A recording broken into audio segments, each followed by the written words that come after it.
I am so excited to be here with Dr. Christina Hibbert, who is the best-selling author of This Is How We Grow, Who I Am Without You, and the 8 Keys to Mental Health Through Exercise.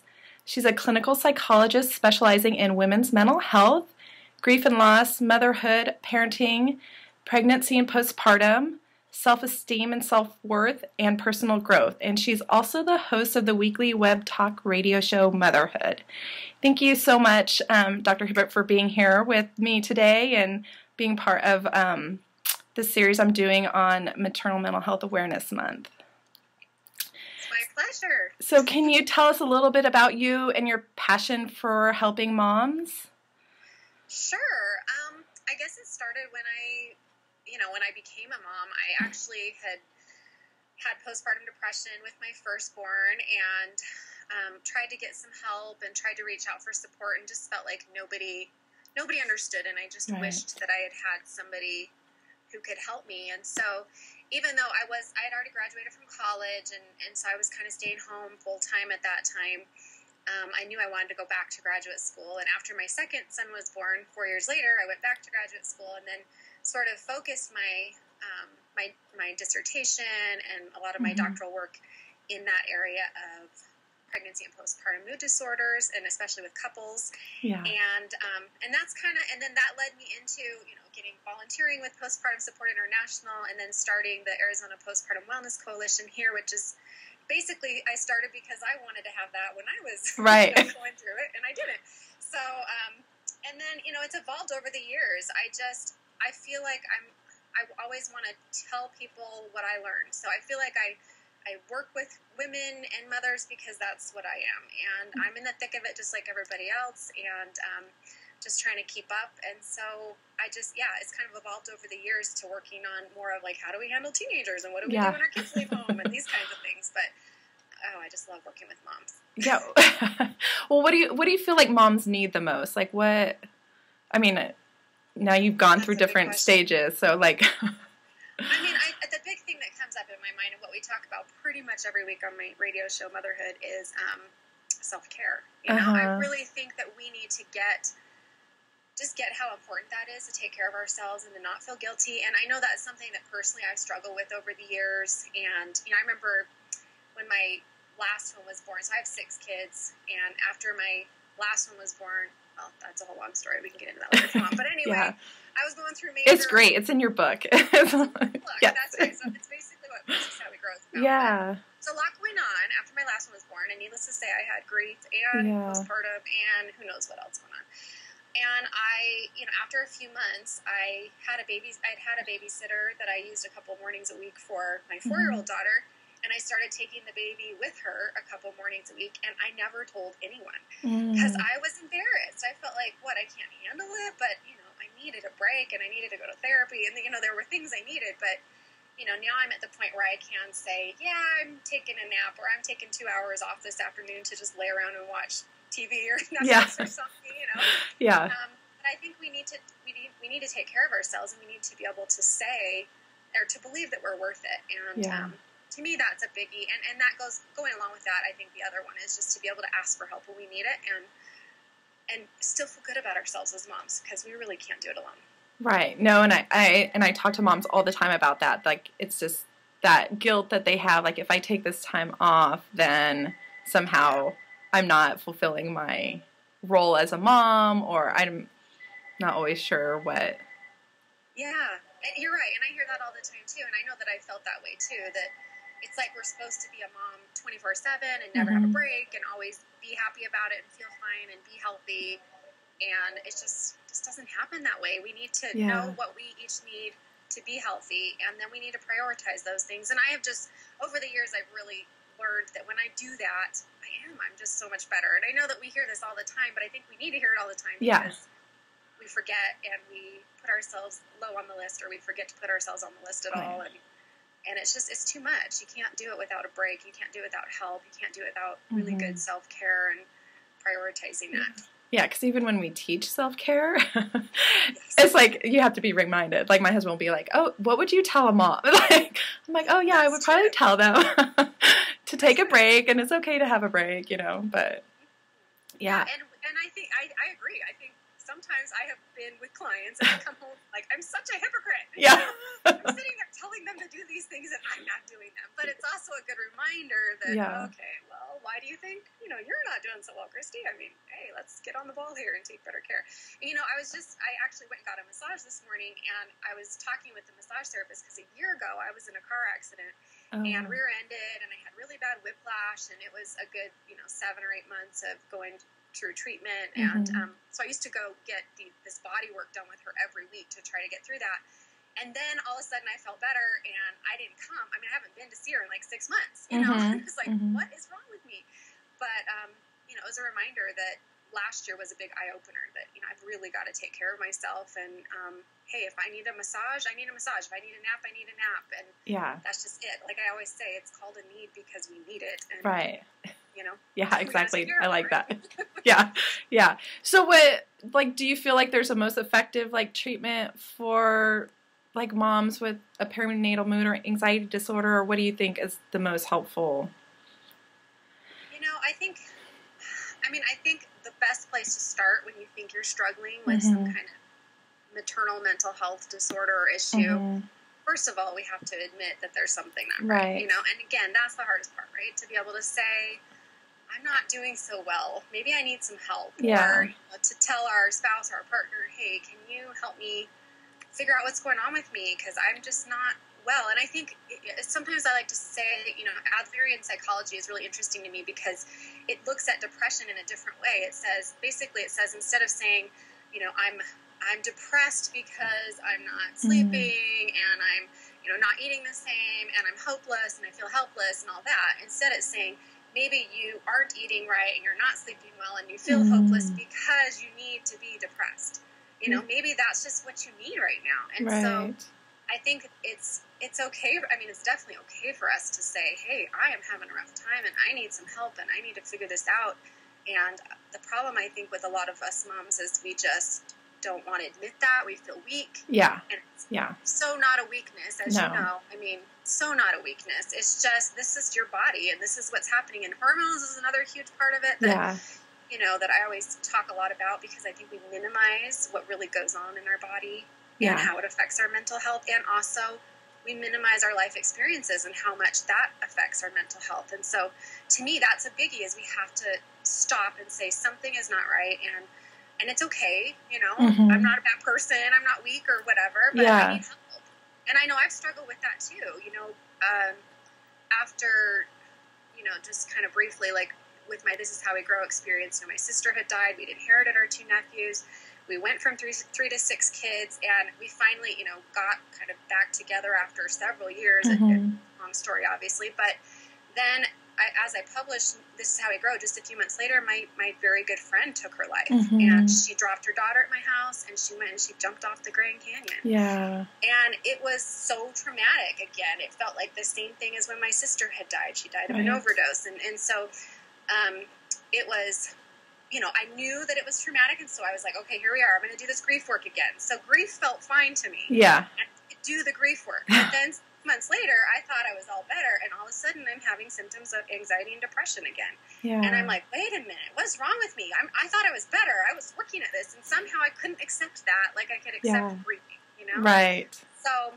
and I had to kind of look at myself and go, you know what, you've been through a lot of really hard things like trauma, and it's no wonder that your brain's a little messed up right now, and we got to fix that. So, yeah, exactly. I think we need to admit, first of all, and then we need to reach out for help in whatever ways that's going to be helpful. Of course, I'm a fan of therapy, but Right. Me too. We're biased, but Yeah. No, I think it's a lot of different things. It's kind of like in your new book about exercise and stuff. I think exercise is definitely really effective for overall mood. And I know I encourage moms that I'm working with is to kind of get out and just even go for a walk in the fresh air and, moving and stuff like that, but sometimes it's they share that it's just hard just even to get going. What do you suggest, or what do you what's the magic? Tell me the magic. The secret is there is no magic secret. Yes. But no, that's the big question that I was facing when I was trying to write this book, Yeah. 8 Keys to Mental Health Through Exercise, because really I didn't want to just write another book saying, you need to exercise, you need to exercise, you really need to exercise. Because we all know that. Right. But, the research is just amazing at the benefits of exercise. I mean, exercise really should be viewed as a form of treatment for ourselves and a way of preventing mental illness and keeping ourselves mentally healthy. It is the best thing we can do. That and sleep, probably the two best things we can do for our mental health overall. But yeah, the hard part is, how do you do it? You don't feel like doing it. And so that's what really a lot of the book is about. But basically, there's a couple of things. First of all, we need to redefine exercise. Yeah. Like you said, you just need to get moving. Yeah. You don't need to be running a marathon or training for something. Even taking a Zumba class or whatever. Yeah. Be that idea in your head that you think exercise is. Right. It's just about being active and trying to live that active lifestyle that promotes your mental health and happiness and life satisfaction. And then beyond that, I mean, we need to look for activities that we actually like to do and would want to do. And realize that just because, my friend has done 10 marathons, I have no interest in running a marathon. I just don't. Yeah. Right? I had a major fail with trying to run a marathon this last year, so it's not my cup of tea either. You tried. I mean, I just admit freely up front, no thanks, I don't want to do that. It's kind of like having a baby without an epidural. I just don't choose to. So. Right. Anyway, so it doesn't have to be that. It can be whatever is getting active. And the best thing I love the chapter that I wrote about exercising with your family. Yes. When you have a baby or kids, it's great to get them out and you start to show them how to make this a lifelong habit, and you have fun together. And so you make exercise fun. You do things that you want to do, and then you start small. You start really small, like, you know what? I don't feel like going for a jog or even a walk, so I'm going to go out and get the mail because it's sunny out, and I have to walk down to the end of the driveway. And maybe when I'm there, I'll choose to walk to the end of the street, and maybe I won't. But at least I moved. I got out of the house, and I got in the sunlight, which is, as we know, is so great for your mood, right? Yes. Being in nature, being outside sometimes. So, we start really small and then build from there and, set very tiny achievable goals to get us to where we want to be and feel good about ourselves when we do those small things. Right. And even if we have a day where we don't get where we want to be, then it's like, well, tomorrow's a new day and you can do it tomorrow. Yeah. Be kind to ourselves. Yeah. Be compassionate with ourselves, and cheer ourselves on. I just think we're so harsh with ourselves that sometimes, I always ask clients, would you ever say those things to somebody you know? I mean, never would be like, well, I hope you wouldn't say that because it's awful. Right? That didn't count. You didn't even work hard today. I mean, that doesn't count as exercise. We would never. Right. We need to do that with ourselves too. So. I know, that's good. One of the things we started doing with them is this like dance party at night. And so it's like, especially and I'm too tired to do anything, but then they'll be like, hey, can we do a dance party? And it's like, okay. And it's like, how can you not be happy after like dancing around to some crazy song? And how can you say no to that? Right. Because they're just like so cute with their they'll do that little cute face just to like really bring it home and be like, come on, let's do a dance party. That works every time, right? Yeah. So, I've been doing this series called like these mama interviews where I interview different moms and ask them a few questions. And since you're a mom of 6, I know you have lots of expertise in being a mom. But like, how do you balance the mom, work, and relationship roles?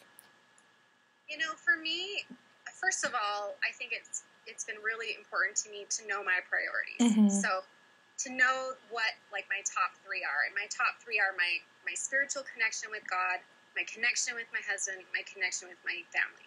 So with my kids. So if those 3 things are, in line, in order, then okay, good. Then I can move on to the next, and then it's really important to me to contribute and to serve.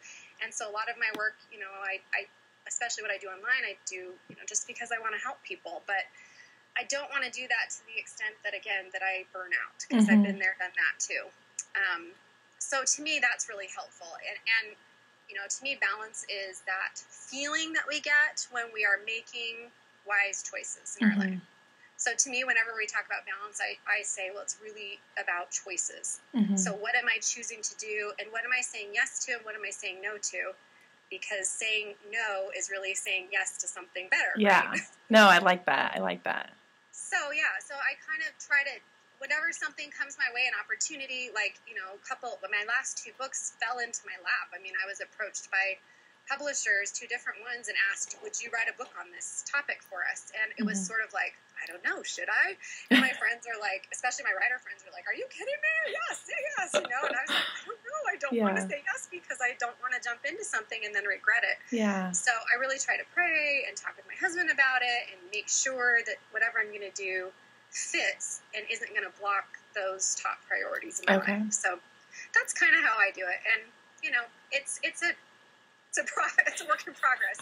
But, and the other thing I would say is that there's our different seasons of motherhood, our seasons of growth, as I talk about growth. And there have been many times, like when I've had a young baby, I just quit everything. Right. I was just home with my kids, and especially after the last baby, when I suddenly had 6 kids, I mean, for 2 years, I didn't do anything. I saw no clients. I did nothing. I wasn't online doing anything. So, and then it was very slow starting back. And everything to me, I always tell myself, everything's going to take 4 times longer than I think it should, or than it used to, before I had a big family. So I just have to be patient. And that's what I'm constantly trying to work on is patience, slow down, get yourself time, because it's going to take a while to get this goal finished, or to finish, to know whether you want to add on something else or not. So, Yeah, no, I think that's good. I like that whole seasons of motherhood, because there are just, there's times where you can do things and there's times when you can't, and, it's okay, and it comes back again, and, it just does. a different way. Sometimes even better than before.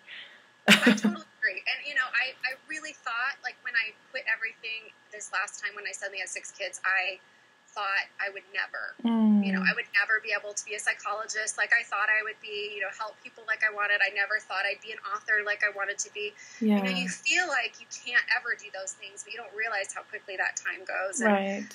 All my kids are in school. I have 2 in college. And so it's like every year kind of gets a little bit easier time-wise, right. When they start to move out and whatever. I mean, their emotional problems are way tougher, but but, time-wise, I have free time in the day now. When I had babies, I didn't have that, I had to get a babysitter and feel guilty about it. So. Right. like us all. Like all of us, right? Well, we shouldn't feel guilty. We should. I know. We totally shouldn't. It's good. And so another question I asked him is, like, I've had parents tell me that one of the hardest things about being a parent is the comparisons and judgments from other parents. Like, how do you cope with that? Yeah, that's a biggie for me because of how I ended up with 6 kids. It was really shocking because we had 3, and then, we inherited our 2 nephews when my sister and brother-in-law died, and then I gave birth to my baby within 3 weeks, so all of a sudden we have 6. Yeah. And so I remember the first time going out with all of them and people looking at me and saying, like, oh my gosh, are these all your kids? And I didn't know how to respond. Yeah. They weren't adopted yet. They are now. And now, yes, they are all my kids. But it was weird, even that kind of judgment. Like, how could you have so many kids? Or don't you know about birth control? And right. And sometimes I'd say, well, my sister and brother-in-law died, so, yeah. put it in their place. Yeah. Sometimes I wouldn't say anything, just like, haha, funny. Yeah. So, I do think it's tough. And I think now, especially, I've had to deal with that because I wrote this memoir. And now my kids are getting older and going off and making their own choices. And when they're not making the choices I want them to be making, in the back of my head, it's sort of like, wait, no, you've got to turn out really good because everybody's going to wonder how you turned out now if they read the book. So, that's not fair. Right. But I do feel that pressure of, like, people are going to extra judge me, especially because I'm raising my sister's 2 kids. And they're going to, I don't know. And I felt that early on, too. Just people watching me more than maybe they otherwise would. And so I guess that led me to feeling like I had to always be on and try to be perfect, and it just doesn't work. And so I've learned over time, that's what I mean by burning out. Yeah. Trying to do too much, trying to do everything, trying to be everything to everyone all the time, and you just cannot. So I think, the good advice is, it's going to happen. You're going to feel judged, and you're going to compare yourself to others too. Yeah. I mean, I did that too. I definitely was like, oh my gosh, all the other people I know that have large families are way better than I am. And I was never good at, not a good enough mom to do this. Yeah. Gosh, yesterday was Mother's Day, and it felt so good because I really felt like I'm doing a good job. Yeah. Oh, that's a wonderful Mother's Day gift. Yeah, it is. It is. It is. My little one wrote me a thing and said, what is your mom good at? And, before she would say things like writing her book, Yeah. Now she said caring and loving and making us happy. Like, okay, I'm doing okay. Yeah. Even if my older kids, some of them are struggling sometimes. Yeah. What? Everybody does. Yeah. Everybody struggles. Yeah. Yeah. So I just think it really goes back to us. We can choose to compare, or the other way I like to look at it is, like, instead of comparing, we can look to other people that we admire and say, I like how they're doing that. Yeah. I want to try that. I want to work on myself to try that. That's different than looking at someone else to make ourselves feel worse about ourselves. Right. And just to, put us into that, depression place. Instead, this motivates us, Yeah. So it's fine to look and kind of go, that's another way I can do that better. And that way we're growing instead of just letting ourselves be deflated by others. Yeah. No, I really like that. Yeah. And I know you work a lot with couples, or have, and you have the video about couples too. Yeah. Like, how do you encourage a mom to talk to her partner if she's really struggling with feelings of like a mood or anxiety disorder? And I get that a lot. I don't know how to say, or I feel shame that I feel this way, or what will my partner think of me if I... Do you ever, what would you encourage them? How would you encourage them to talk? Yeah, I think that's a biggie, and I've heard that so many times, moms who come in so late for treatment because they didn't even feel like they could tell their husband what was going on, or their partner. So, the statistics show that when you're depressed, your partner's a 50% chance to be depressed too, right? And so, the likelihood of both of you being depressed just goes up the longer this goes on, and that definitely does affect your children. That maternal depression is the number one predictor of future behavioral and cognitive problems in a child, and that means untreated depression. That's not to put a guilt trip, but just to say the stakes are high. The stakes are high, and you're not alone. 1 in 5 moms are going to feel depressed, and then we have also anxiety disorders on top of that, as you know, and all these other kinds of issues that can happen.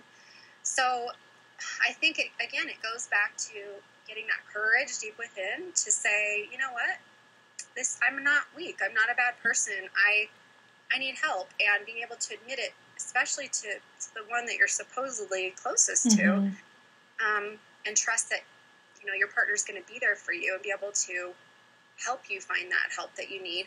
And of course, that doesn't always happen. We know that, there are some cases where couples, he's just not going to get it. I remember early on doing counseling with a couple who she thought she was sterile, and she was 40 and got pregnant, and they've been together for 11, 12 years, and they had this really carefree life, and she at first was really depressed. She didn't really want to take care of the baby. He was excited about the baby, but he didn't get that she was depressed, and so after a while he started to just get really upset with her, and I remember doing session after session with them as a couple, trying to talk to him and explain to him, this is real, this isn't her fault, here are the symptoms.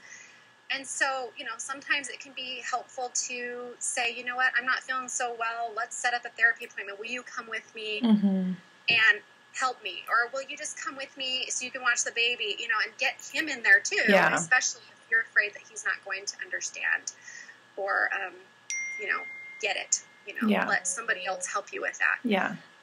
But really, it has to go back to, again, that kind of I guess the only word I can think of is courage, to say, you know what, I'm not okay, and it's okay that I'm not okay, but, we're going to get some help. It's not okay. It is okay. You know what I mean? Right, because I think oftentimes, like you were saying, I think the partner knows something's not right, but doesn't know and doesn't necessarily know how to bring it up either. So it's like sometimes helpful just to be like, yeah, let's go in and find out like what's going on and ask the questions and get some information. And sometimes that goes both ways. Mm-hmm. So, sometimes it's the father calling me and saying, right. hey, I think my wife's got something, I'm going to bring her in. And him saying, hey, I need to go talk about this whole baby thing. Can you come with me? And then she can come with him. So, I suggest that a lot for couples if they've got one person that's just not sure what's going on or not sure that they want to kind of admit this. So then they can get education and support and help and resources and, obviously finding the right person to help you is really important too. And don't quit till you do, right? Right. Yeah, I always say that. It's like, even if I'm not the right fit, look, let's find somebody that is for both of you, Exactly. Me too. I always say that too. And I want to say, the postpartum couples video, you can watch it online for free now. So if you go to my website at drchristinahibbert.com, you can just find it in the sidebar and click on it. And that's another good way. I used to always give it to couples, especially when she's trying to help him understand or he's trying to help her understand, because it really does show both sides of the couple's relationship, and it can be a way to start talking about things too. Mm-hmm. Yeah. So I won't keep you much longer, but if there's one piece of advice you'd like to give other moms, like what would that be? I know you have lots of wonderful advice, but like if there's one thing like to end on, what would that be? Yeah. Well, again, because it was Mother's Day, I was thinking a lot about this over the weekend and wrote a post recently of the one thing that I think all moms need. And to me, I think the thing that we all most need is to know that we are doing better than we think we are. And to believe it. Yeah, I love that. And that's what I was kind of saying about Mother's Day this weekend is, we hear it all the time. And even on Mother's Day, we hear from our kids, or you get the kind little letter or whatever. Yeah. And, there have been years where I've gotten cute things from my kids, like my daughter's letter, and I didn't believe it. It's like, they don't know how bad I am, or that I haven't done this very well, or I'm sobbing all day, or something ridiculous. But we have to believe it. And so, if you don't believe it, there's lots of ways you can do that. You can work on changing your thoughts, hearing your thoughts and changing them. And I have some free videos on my YouTube channel or on my website that you can do that. You can, just kind of start journaling or writing about your feelings, or go to therapy and talk to somebody or to a dear friend and try to dig down and figure out what's blocking you from feeling that. And really, to me, it's about developing that sense of self-worth as mothers that we not only need, but we need our kids to see in us. Right. We need our kids to see that we feel good in our role as a mom, and that we can feel confident. And when we make a mistake, we can say, oops, sorry, my bad, and make it better and change and grow, right? So, right. I really think that's another one too. And again, self-worth, that's a whole other topic, but you can find a lot of resources, free resources on my website. And also, I talk a lot about that in my books, Who Am I Without You? And 8 Keys to Mental Health Through Exercise. Yeah. No, I've read your first book. This Is How We Grow. It's an excellent book. So I'm looking forward to reading the next two. So thank you so much for your time today. I really appreciate it. I think you have such valuable resources on your website and everything. So we'll definitely link to that below. But thanks again so much for everything. My pleasure. Thanks for all you're doing to help moms too. All right. Thank you.